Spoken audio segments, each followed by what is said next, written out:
कालिया नाग वध और धेनुकासुर वध कथा। गोकुल में श्री कृष्ण और बलराम धीरे धीरे बड़े हो रहे थे। उनकी बाल लीलाओं से पूरा वृंदावन आनंदित था।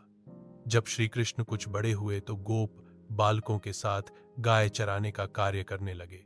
कालिया नाग का वध। यमुना नदी के किनारे कदम्ब वन में एक गहरा जलाशय था।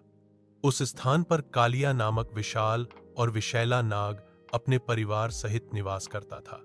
उसके विष से यमुना का जल इतना जहरीला हो गया था कि उसमें पक्षी गिरते ही मर जाते थे और लोग पास भी नहीं जा सकते थे।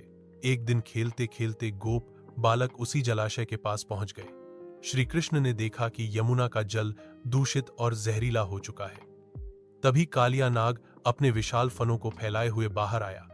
उसके फूफकारने से आकाश भर गया। श्री कृष्ण ने अपने मित्रों और ग्वाल बालों को आश्वस्त किया और स्वयं जलाशय में कूद पड़े। कालिया नाग ने अपने विशाल फनों से श्री कृष्ण को जकड़ लिया।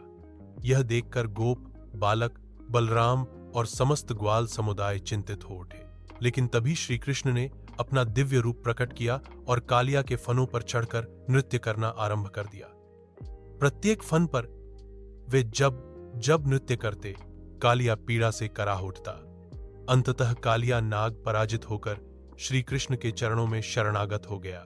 श्री कृष्ण ने उसे आदेश दिया कि वह यमुना छोड़कर समुद्र में चला जाए और फिर कभी किसी को कष्ट न दे।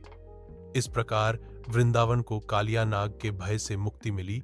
कालिया वध के कुछ समय बाद बलराम और श्री कृष्ण ग्वाल बालों के साथ ताल वन में पहुंचे। इस वन में मीठे मीठे फलों से लदे हुए वृक्ष थे, लेकिन वहां कोई भी जाने का साहस नहीं करता था, क्योंकि उस वन में धेनुक नामक असुर अपने दैत्यों के समूह सहित रहता था। वह असुर अत्यंत बलवान और क्रूर था तथा गधे के रूप में विचरण करता था। जब गोप बालकों ने ताल वन के फलों को देखने की इच्छा प्रकट की, तब बलराम ने हंसते हुए कहा, चिंता मत करो, मैं अभी इस राक्षस से तुम्हें मुक्त कर देता हूं। बलराम जी ने जाकर एक वृक्ष को जोर से हिलाया। वृक्ष से फल गिरने लगे।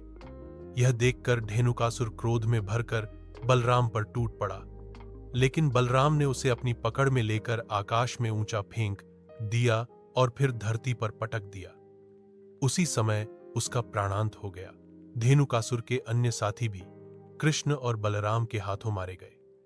इस प्रकार ताल वन से असुरों का आतंक समाप्त हुआ और ग्वाल बाल निश्चिंत होकर वहां के मीठे फलों का आनंद लेने लगे।